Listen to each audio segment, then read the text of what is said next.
Hello, hello, hello, and welcome to my YouTube channel. My name is Jameelah, and I am a master manifester, and I'm sure you are too, because you're watching content like this. The name of this channel is Holistic Manifesting, because I believe in a whole body, whole mind, and whole being experience when it comes to manifesting these amazing lives that we're choosing, right? What I am discussing in this video is how we become one with source energy. A lot of times we can put practices into our lives and we don't realize that they're actual steps in order to become more in alignment with our true purpose, why we're here, to be the type of person that is open and available to others for growth and expansion, right? Because ultimately, that's what we're kind of accountable for in this life. We should be more is how are we serving and how are we sharing and how are we uplifting those around us and then the world around us, right? So to become more at one with source energy, I feel like a lot of it is based in conversations that we're having with ourselves and then also conversations that we're having with others, right? So these are a few conversations, and it might be five. It actually is five. Five conversations that I feel like are very prevalent that people need to learn how to avoid or have an exit strategy for or like circumvent, right? Because a lot of times when we walk away from these conversations and we know we had a point that we could have proven to kind of dispelled it, you're only killing your own personal alignment because you're up here with this thought process and then someone else who has this thought process that's not serving them, you're having to jump down here to kind of show them, well, this is why your argument, or this is why what you think is not good for humanity or for the way that you operate or for getting closer to source energy. And it's too much work. It's too much effort, right? So I think having an exit plan out of these conversations or either having like sentences or things that you say to move on from them. And I think you should really pat yourself on the back when you realize that you've walked away from one of these conversations. So if I'm looking down, it's just at my notes. The first one is one where people harp on gender related to what men do or what women do. Every time I'm around that type of conversation and when people are really harped on that, it's 9 times out of 10 working from some type of a wound that they have. And it's usually a childhood trauma or childhood wound. And they've decided that I'm going to try to create a space where I can somehow circumvent the pain of dealing with people based on gender. And I can say, if I believe that all men are like this or all women are like this, then I don't have to necessarily dive deeper into that individual person. And I can protect myself with saying, you know what, women are just not like this, or you know what, men are just not like this. And it's really more of a cop-out because there's always a deeper understanding of people and humanity that's outside of whether a person is a man or a woman. There's a human experience that we all are dealing with, right? And so there are levels to it. And so while I think sometimes gender does play a role in our conversations and how we're interacting, and it might be right, but the minute you show me one characteristic, I can show you 10 other people of the opposite gender with the characteristic that you're saying only one gender has, right? And think about the time and energy it takes for you to do that. If someone's walking around going, oh, women ain't accountable. And then you show them 10 accountable women and it's like, oh, but that's only these few because, or they say, men cheat. And then you show them 10 women that cheated. And you're like, oh, well, that's just those kind of women because they're messed up. They were wounded. But most of the time it's men that cheat. It's like, it's a circular argument. It's a circular nonsense. And all it does is take you further out of alignment and further away from source. Another thing is, when people are too closely identified to their race and ethnicity. Now, I believe race and ethnicity identification is a beautiful thing, right? I love my brown skin. I love my kinky hair, right? I love these things about me. I love the way I was raised in the environments I was raised in. I love these things that people might call culture. I love what's ethnicity, right? We know as African Americans, sometimes we got to dig a little bit for our ethnicity, but you can find out if you really, really want to, right? But it's got some type of African roots, and you do know that. I love the idea of those being excellent characteristics or like things that you can be proud of to some extent. When it becomes a problem is when people start putting people into categories based on those race and ethnicity things. And like some people I've known in the past won't even talk to people or engage with people when they're of a different ethnicity. They've decided these people are like this. I'm not going to be bothered, right? And the only reason why it doesn't come off as racism is because this person is of what you call the minor groups in society, right? Which I don't like the word minority, but it serves its purpose for these kind of conversations, right? And that's the only reason why. But I do feel like there is still, similar to gender, there's a human experience. And when we're too attached to those characteristics of who we are, then we're too attached to the 3D. We're too attached to the body.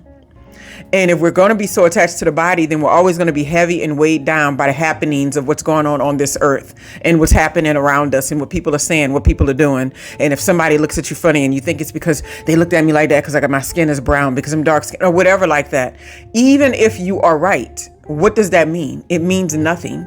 Like I always say, I can be in a job and someone can say, we don't like her. We're getting rid of her because she has this type of personality trait or that or whatever. And I might see the same trait on somebody else, right? That doesn't look like me, that doesn't come from the same ethnicity and background as me.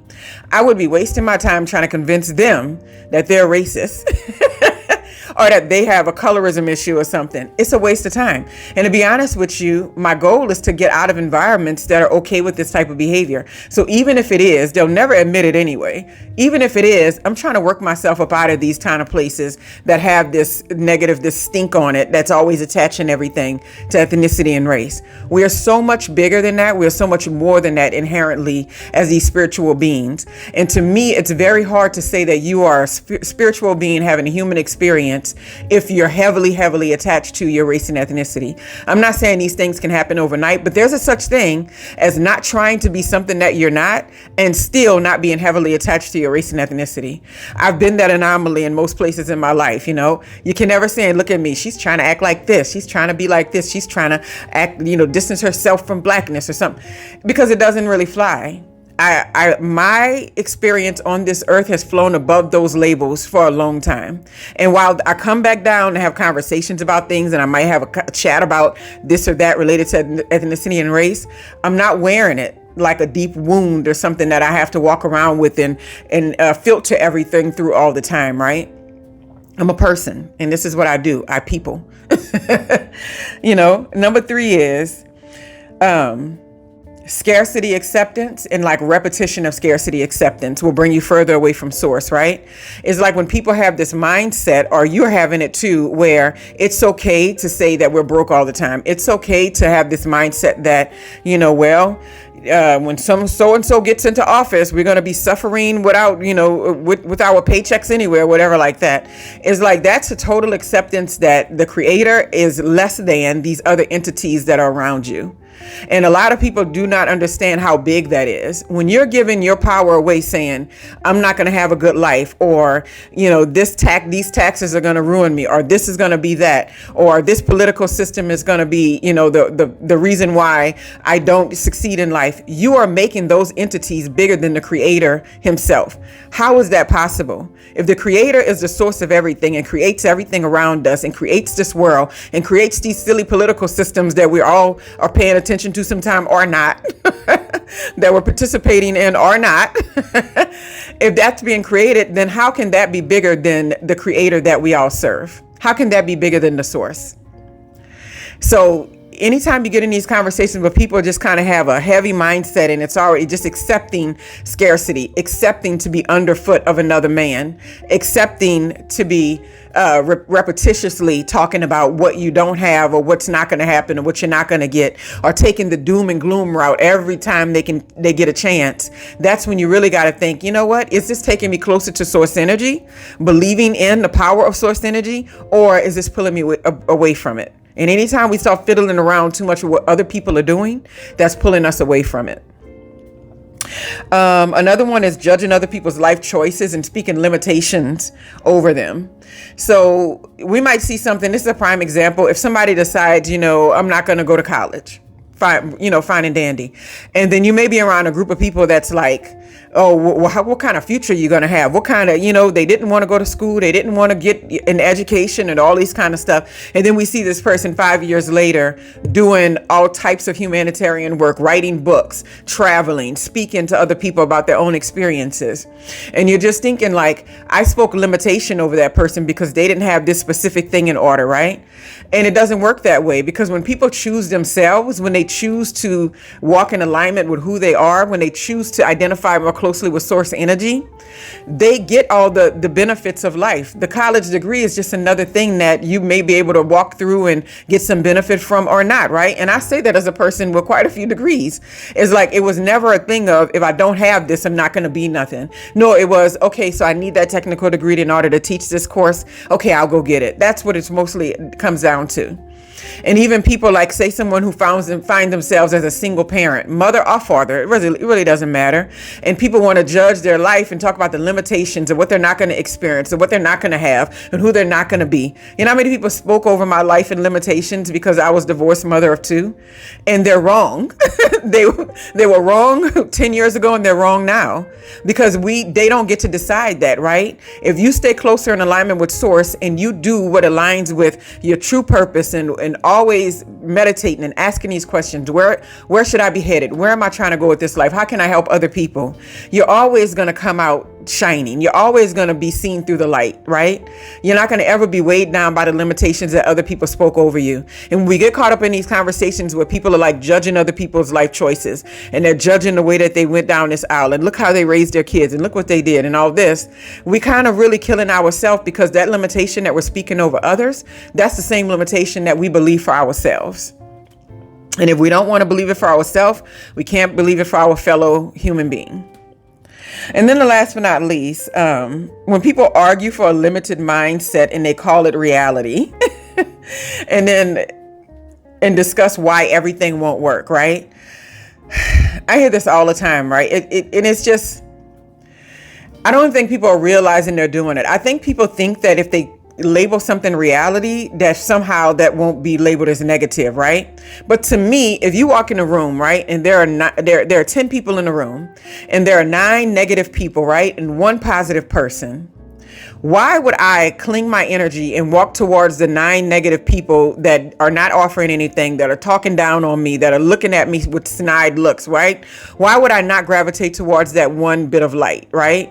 And then the next person that comes in the room and they're positive and they see these negative people, they're going to gravitate to the light too, right? And so that is, to me, what most people are not doing. So yes, that muck is over there. Yes, that destruction is over there. Yes, that thing that, the water is cloudy, right?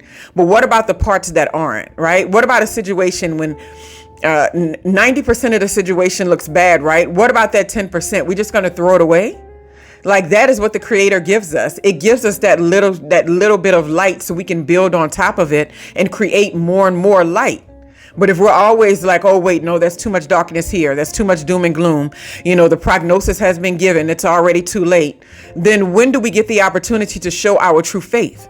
You can't just have faith in the process and faith in the Creator and faith in source energy when everything looks like rainbows and sunshine. Or it's not that bad yet. You know what I mean? Because I think some of the biggest times to have faith, some of the biggest times to believe and to try to tap into that 10% of light that's in that situation is when there's only 10% of light. That's when it truly shows what we're made of, what we have to offer, and whether or not we're going to get in alignment with source energy, or whether we're just going to say, well, the reality is that you don't know what the reality is, because you don't have access to every single aspect of what's happening, right? You don't know where your name is being spoken in rooms that you're not in. You don't know how people are talking about you behind your back, or what they're saying that's good about you. You don't know how people are looking at your portfolio online and looking for you, and you don't even know that they're looking for you, right? You don't even have what we call reality. So if we cling to these mindsets, it's really just going down a path of what we're most comfortable with, and kind of like shooting down the star before the star falls on its own. It's like that mindset, right?